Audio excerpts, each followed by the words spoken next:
उत्तर प्रदेश के मुख्यमंत्री योगी आदित्यनाथ ने 2026-27 के लिए नई ट्रांसफर नीति का मसौदा तैयार कर लिया है, जिससे जल्द ही कैबिनेट मंजूरी मिल सकती है।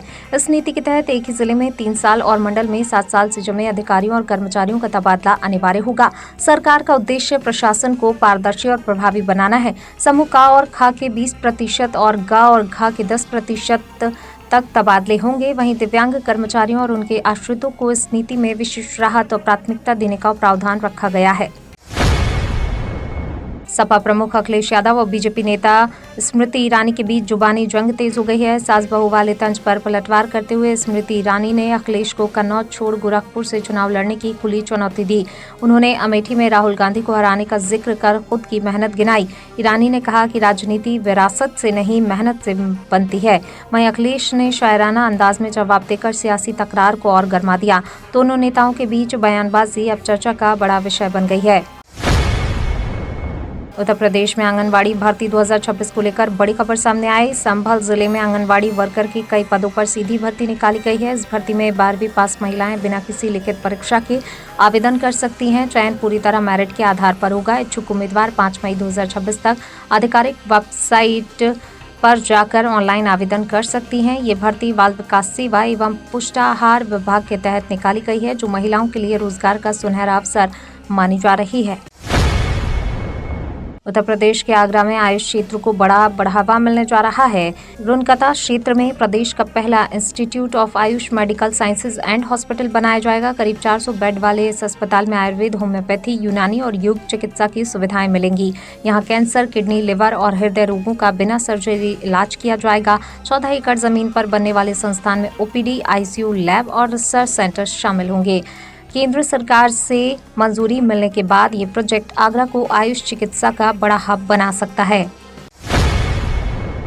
बागपत के गांधी गांव की एशियन चैंपियन हैमर थ्रो खिलाड़ी तानिया चौधरी अपनी मेहनत से नई मिसाल पेश कर रही हैं। अब तक 8 स्वर्ण समेत 15 से अधिक पदक जीतने वाली तानिया आज भी जमीन से जुड़ी हैं और घर लौटकर खेतों में फसल काटकर परिवार का साथ देती हैं। साल 2016 से शुरू हुआ सफर आसान नहीं रहा, लेकिन उन्होंने हार नहीं मानी। नीरज चोपड़ा से प्रेरित तानिया का अगला लक्ष्य कॉमनवेल्थ गेम्स में देश के लिए पदक जीतना है। उत्तर प्रदेश में आबकारी विभाग ने मदिरा दुकानों के आवंटन के तीसरे चरण की प्रक्रिया शुरू कर दी है। एक्साइज डिपार्टमेंट उत्तर प्रदेश ने शुक्रवार से ऑनलाइन आवेदन मांगे हैं। ई लॉटरी के लिए आवेदन और शुल्क जमा करने की अंतिम तिथि 20 अप्रैल तय की गई है। इस चरण में देशी शराब, कंपोजिट, मॉडल शॉप और भांग की कुल 896 दुकानों का आवंटन किया जाएगा। विभाग ने स्पष्ट किया, आवेदन केवल आधिकारिक पोर्टल के माध्यम से करें। नियमों को ध्यान से पढ़ें। प्रक्रिया पूरी तरह पारदर्शी और ऑनलाइन माध्यम से संपन्न होगी। गोरखपुर में गेहूं की खरीद को लेकर किसानों को बड़ी राहत मिली। अब बिना फार्मर आईडी के भी किसानों को क्रय केंद्र से वापस नहीं किया जाएगा, बल्कि मौके पर उनकी आईडी बनाकर खरीद सुनिश्चित की जाएगी। चकबंदी वाले गांवों के किसान भी अब आसानी से एमएसपी पर गेहूं बेच सकेंगे। सरकार ने हर केंद्र पर जनसेवा केंद्र की सुविधा शुरू की है। इस बार गेहूं का समर्थन मूल्य 2585 रुपए प्रति क्विंटल तय है। नए फैसलों से बिचौलियों पर रोक लगेगी और किसानों को उनकी फसल का सही दाम मिलेगा।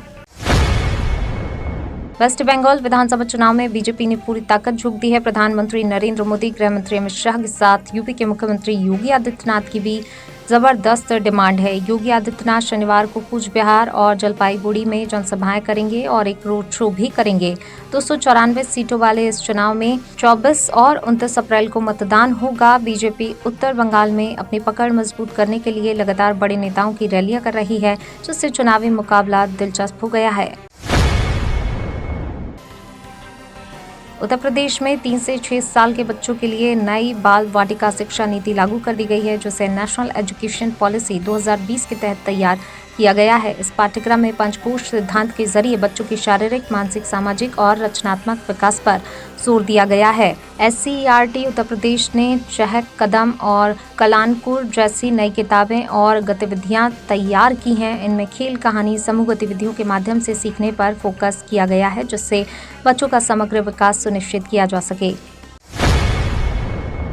लखनऊ से बड़ी खबर। मुख्यमंत्री योगी आदित्यनाथ सरकार गांवों में आधार सेवाएं आसान बनाने जा रही है। इस साल 1000 ग्राम पंचायतों में आधार सेवा केंद्र शुरू किए जाएंगे। पंचायती राज department Uttar Pradesh mission mode में सभी पंचायतों तक ये सुविधा पहुंचाने में जुटा है। पंचायत सहायकों को जिम्मेदारी दी गई है, उन्हें मानदेय के साथ इंसेंटिव भी मिलेगा। लखनऊ समेत कई जिलों की 77 पंचायतों में ये सेवा पहले ही शुरू हो चुकी है, जिससे ग्रामीणों को बड़ी राहत मिलने की उम्मीद है। उत्तर प्रदेश में संपत्ति रजिस्ट्री को आसान बनाने के लिए बड़ा फैसला लिया गया है। उत्तर प्रदेश सरकार ने मेरठ, लखनऊ समेत 9 जिलों में रविवार को बैनामा सुविधा शुरू करने का आदेश दिया। 19 अप्रैल से लागू व्यवस्था के तहत लोग अब वीकेंड पर रजिस्ट्री करा सकेंगे। जहां एक से अधिक उप निबंधक कार्यालय हैं, वहां रोटेशन के आधार पर दफ्तर खुलेंगे। कुछ कार्यालयों का समय बढ़ाकर रात 8 बजे तक किया गया है। इस फैसले से नौकरी पेशा और व्यस्त लोगों को बड़ी राहत मिलने की उम्मीद है। इलाहाबाद हाई कोर्ट की लखनऊ पीठ ने कांग्रेस नेता राहुल गांधी को बड़ा झटका दिया। कोर्ट ने दोहरी नागरिकता मामले में उनके खिलाफ एफआईआर दर्ज करने का आदेश दिया और जांच सेंट्रल ब्यूरो ऑफ इन्वेस्टिगेशन से कराने की बात कही। ये फैसला निचली अदालत के उस आदेश के खिलाफ आया जिसमें एफआईआर की मांग खारिज कर दी गई थी। अब प्राथमिकी दर्ज होने के बाद मामले की जांच आगे बढ़ेगी और तथ्यों की गहन पड़ताल की जाएगी। सपा प्रमुख अखिलेश यादव ने लोकसभा में मुस्लिम महिलाओं को आरक्षण देने की मांग उठाकर नई बहस छेड़ दी है। 34 साल में सपा से सिर्फ 3 मुस्लिम महिला सांसद बनने के मुद्दे पर सवाल खड़े हो रहे हैं। संसद के विशेष सत्र में संविधान संशोधन और परिसीमन विधेयक पेश होने से पहले ये मांग उठी। सपा सांसद धर्मेंद्र यादव ने इसका समर्थन किया। इस मुद्दे को लेकर सियासत तेज हो गई है और विपक्ष और सत्ता पक्ष के बीच बयानबाजी का दौर शुरू हो गया है। बहराइच में निजी स्कूलों की मनमानी पर जिला प्रशासन सख्त हो गया। अब अभिभावकों को एक ही दुकान से कॉपी किताब या ड्रेस खरीदने के लिए मजबूर करने पर कार्रवाई होगी। पहली बार उल्लंघन पर 1 लाख, दूसरी बार 5 लाख तक जुर्माना और तीसरी बार स्कूल की मान्यता रद्द की जाएगी। प्रशासन ने सभी स्कूलों को साफ निर्देश दिए, अभिभावकों पर किसी तरह का दबाव न बनाएं। इस फैसले से अभिभावकों को राहत मिलने की उम्मीद है और शिक्षा व्यवस्था में पारदर्शिता बढ़ेगी। यूपी के कई जिलों में भीषण गर्मी का कहर देखने को मिल रहा है, लेकिन पश्चिमी यूपी में गर्मी से आंशिक राहत मिल सकती है। आईएमडी ने पश्चिमी यूपी में गरज चमक के साथ हल्की बारिश की संभावना जताई है। पूर्वी हिस्सों में मौसम शुष्क रहेगा, लेकिन गर्मी अधिक रहेगी। वहीं लखनऊ, कानपुर जिले में आंशिक रूप से बादल छाए रहेंगे, हालांकि बारिश की संभावना कम है। वहीं वाराणसी, प्रयागराज, मिर्जापुर में मौसम शुष्क रहेगा, जिससे गर्मी अधिक होगी। तो ये थी आज की 15 फटाफट खबरें। अगर आपको वीडियो पसंद आया तो वीडियो को लाइक, शेयर व कमेंट जरूर करें।